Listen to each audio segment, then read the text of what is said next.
L'extraction de gravier à Badelunda-Åsen.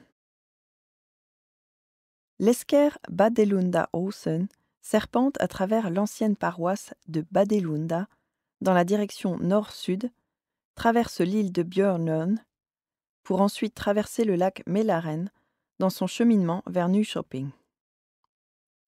La vieille route venant du nord suivait un tracé par Badelunda-Åsen avant d'aboutir aux agréables sites des ports de la côte orientale de Badelunda-Åsen à Tibble. Au pied de la colline se trouvaient les cités habitées, et les morts avaient leur tombe sur la crête de la colline. Aujourd'hui, ces découvertes archéologiques s'enchaînent, tel un collier de perles, le long de la colline. Beaucoup d'acteurs ont participé à l'activité d'extraction de gravier. En 1915, quand Erik Lennqvist, qui était originaire de Badelunda et qui avait créé l'entreprise de maçonnerie Murkbruksbolaget à Västerås en 1900, avait acheté la grande ferme de Tibble, l'exploitation du sable extrait de la colline augmenta considérablement à cet emplacement.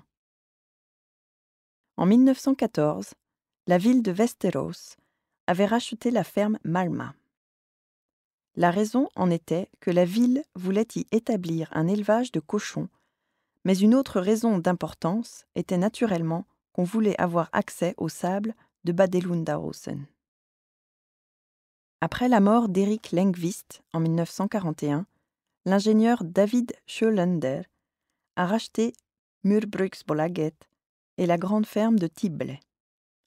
David Sjölander était un entrepreneur ayant beaucoup d'expérience et il avait vite compris que, dès la fin de la guerre, les activités de construction allaient redémarrer à Västerås, entraînant une demande accrue de sable.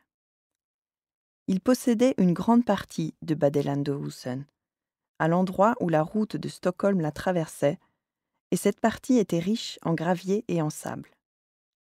Le problème était que la vieille route dans sa descente vers Hässle traversait les gisements de sable.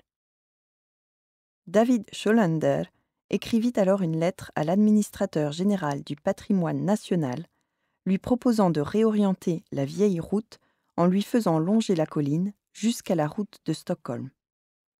En contrepartie, il s'engageait à protéger le reste de la colline pour des temps éternels, de Tibble jusqu'à la gravière planifiée près de la route de Stockholm. Cela serait réalisé sous forme de donation. L'administrateur général du patrimoine national accepta cette solution, mais certains voisins et le conseil municipal de Badelunda protestèrent. L'affaire fut tranchée plus tard par un jugement de la cour d'appel en faveur de David Sjölander. Pendant les années 1950 et 1960, les grandes gravières de Shelby furent exploitées par une société anonyme de gravier du nom de Thorsten Andersens Grusföretag AB. Pendant cette période, les activités d'extraction de gravier prirent une telle importance que toutes les gravières de Badelunda-Åsen furent mises en exploitation.